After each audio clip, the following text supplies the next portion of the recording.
श्री गुरुलीलामृत कथासार चत्वारिंशोऽध्याय आरंभ। जय श्री स्वामी समर्थ।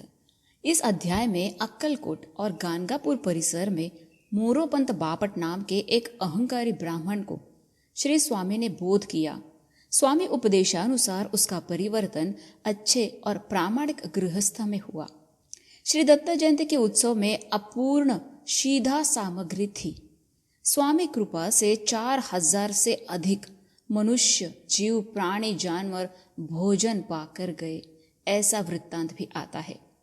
एक दिन माघ वद्य गुरु प्रतिपदा को अनेक भक्तगण श्री स्वामी दर्शन को आए थे।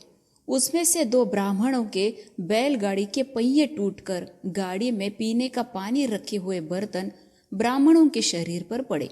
फिर भी श्री स्वामी कृपा से किंचित मात्र भी दोनों ब्राह्मणों को चोट तक नहीं आई। श्री स्वामी भक्त वामन बुआ वामोरीकर जी को खांसी, संधिवात, शरीर दाह, नेत्र रोग ऐसे अनेक रोगों ने ग्रसित किया। उनकी बीमारियों की वजह से घर के सदस्यों को भी रात दिन चैन नहीं मिलता था। अन्न जल में भी रुचि नहीं थी।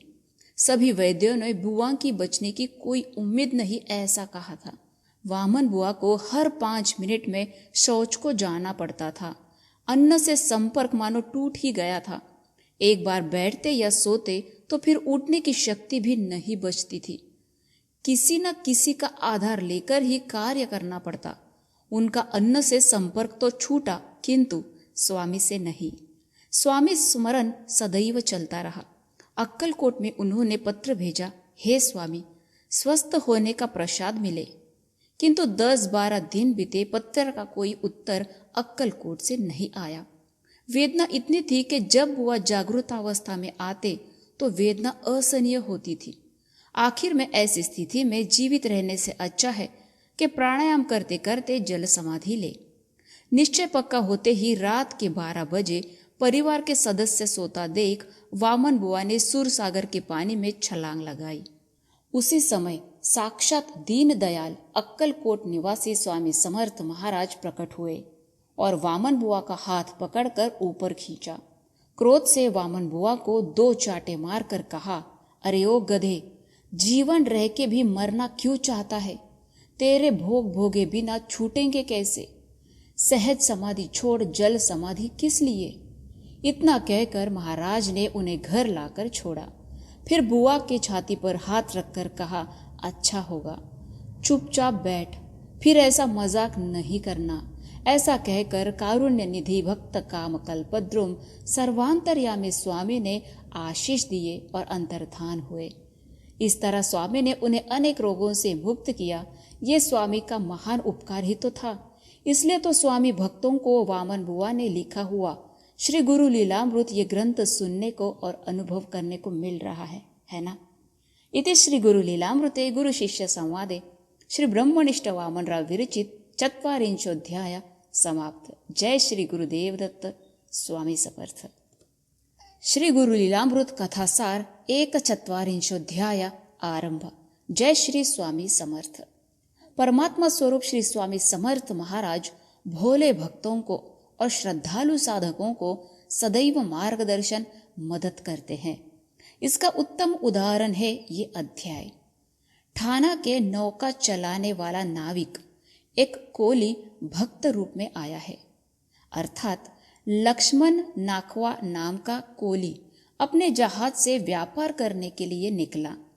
अचानक बड़ा तूफान आकर जहाज हिलने डुलने लगी। थोड़ी समय में जहाज डूबने ही वाला था। जहां पर मौजूद मंडली मरने के भय से घबरा गए। लक्ष्मण कोली पहले 2-3 बार अक्कलकोट आ चुका था। उसका स्वामी पर अत्यंत प्रेम था। इसलिए ऐसी परिस्थिति में भी लक्ष्मण कोली ने स्वामी समर्थ को पुकारा। डर डर के ही अक्कलकोट निवासिनी, मेरी आई, दौड़ के आ जा, अब हमारा कोई उपाय नहीं चलने वाला। जहाज डूब गया, ऐसा कहकर सब आक्रोश करने लगे। यहाँ अक्कलकोट में चोलप्पा के पलंग पर विराजमान सच्चिदानंद ध्यान मूर्ति सवारी तत्काल खड़ी हुई। अपना दाया हाथ नीचे कर फिर ऊपर उठाते मुंह से हूं ऐसा कुछ आवाज कर फिर से पलंग पर बैठ गए। कुछ समय में ही स्वामी के हाथों से पानी टपकने लगा। सेवकों ने चक्कर देखा तो पानी खारा लगा। आश्चर्य से स्वामी से पूछा, महाराज, आपके हाथों को खारा पानी कहाँ से लगा? आप तो कब से इस पलंग पर विराजमान है। यहाँ खारा तो क्या कौन सा भी जल नहीं है। फिर स्वामी ने उत्तर दिया, समुद्र में जहाज उठाई ना। पर इस वाक्य का किसी को तर्क नहीं मिला, किंतु समुद्र में एकदम से हवा आकर जहाज ऊपर उठा, ऐसा आभास मंडली को हुआ। जहाज में जमा थोड़ा पानी कोली बांधवों ने बाहर फेंका और जहाज को झट से किनारे ले आए। लक्ष्मण कोली ने धन्यवाद कहकर अपने परिवार समेत अक्कलकोट गया। श्री महाराज का दर्शन लेकर उसने संपूर्ण घटना अक्कलकोट के सेवकों को सुनाई। तब जाकर 4 दिन पूर्व की स्वामी की बात का तर्क उन्हें अब मिला। ये लक्ष्मण कोली ही उच्च साधक और प्रखर स्वामी भक्त के रूप में प्रसिद्ध हुए ठाणे के आनंद भारती महाराज हैं। एक मारवाड़ी को भी श्री स्वामी महाराज ने प्रसाद के रूप में हड्डियों के राशि से कुछ हड्डियां निकालने को कहा। मारवाड़ी ने डर से कुछ 4 ही हड्डियां उठाकर अपने संग ले आया। घर जाकर पोटली खोलकर देखी तो 4 हड्डियों की जगह 4 सोने की लकड़ियां निकली। इस तरह श्री स्वामी तारणहार ने अपने भक्तों को तारा। इति श्री गुरु लीलामृते गुरु शिष्य संवादे श्री ब्रह्मनिष्ठ वामनराव विरचित 41 समाप्त। जय श्री गुरुदेव स्वामी समर्थ। श्री गुरु लीलामृत कथासार 42 आरंभ। जय श्री स्वामी समर्थ। गुरुदेव ने कहा, श्रीमंत सद्गुरु श्री स्वामी समर्थ महाराज भक्तों का कल्याण कर सौख्य देने के रूप में प्रसिद्ध है। उनकी लीला श्रवण करने से या कहने से जीवन में मांगल्य निर्माण होता है, अंतःकरण में भाव भक्ति फूलती है, श्रद्धा फलती है, जीव निरंकार होकर नित्य आनंद भोगता है। ऐसे सर्वश्रेष्ठ सिद्ध पुरुष की मैं दिव्य कथा तुझे सुनाता हूँ, वो सुन। अक्कलकोट के 8-9 कोस पर नलदुर्ग के केसे गांव के अप्पाराव पाटिल की ये कथा। अप्पाराव पाटिल के लिए स्वामी महाराज उनके गांव पधारे। अप्पाराव ने भी स्वामी का जंगी स्वागत किया। उनके मन का निर्मल भाव देखकर स्वामी ने उन्हें घर के नजदीक शिव मंदिर बांधने को कहा और श्री क्षेत्र काशी, गोकर्ण, महाबलेश्वर, श्रीशैल्य और सेतुबंध इत्यादि स्थानों पर शिवलिंग स्थापन करने की अनुमति दे दी। आगे कुछ समय पश्चात श्री स्वामी ने अप्पाराव को शिव बाण लिंग दिया और उन्हीं के हाथों से शिवलिंग स्थापित किया। उस शिवलिंग का नाम स्वामी ने श्री गुरु दत्तात्रेय स्वामी समर्थ ऐसा रखा। स्वामी आज्ञानुसार अप्पाराव ने अनेक तीर्थ यात्रा की। काशी में स्वामी राजलिंग, गोकर्ण महाबलेश्वर में गुरुलिंग और श्रीशैल और सेतुबंध में समर्थ के नाम से शिवलिंग स्थापित किए। इस अध्याय के कथानुसार श्री स्वामी राम मंदिर में रह रहे थे। रात का समय सभी मंडली सो गई थी। तब कुछ चोर चोरी करने के हेतु से वहां आए, परंतु वहां की अर्थात श्री राम के और मंडलियों के वस्तुओं को चुराते समय 4 सेवक वहां पर आए।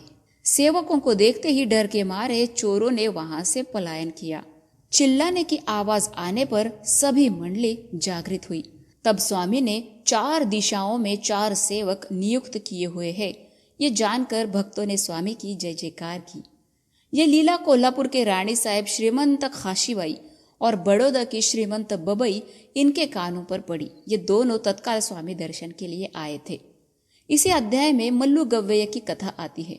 एक दिन माघ वद्य गुरु प्रतिपदा को मठ के उत्सव के लिए मल्लू गव्वैये ने मन में लालच आने पर पानी मिलाया हुआ दूध दिया, जिससे दूध भी फटा। ये काम का फल उसे ऐसे मिला कि 15 से 20 भैंसों ने दूध देना ही बंद किया। वो भैंसों को हाथ भी लगाता तो दूध की जगह खून बहता। पश्चाताप होकर मल्लू स्वामी चरण में आया।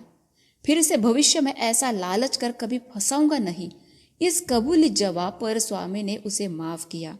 तब जाकर मल्लू की स्थिति पहले जैसे हो गई और वो सुधर गया। ऐसा मांगल्य करने वाले स्वामी की सदैव जय हो।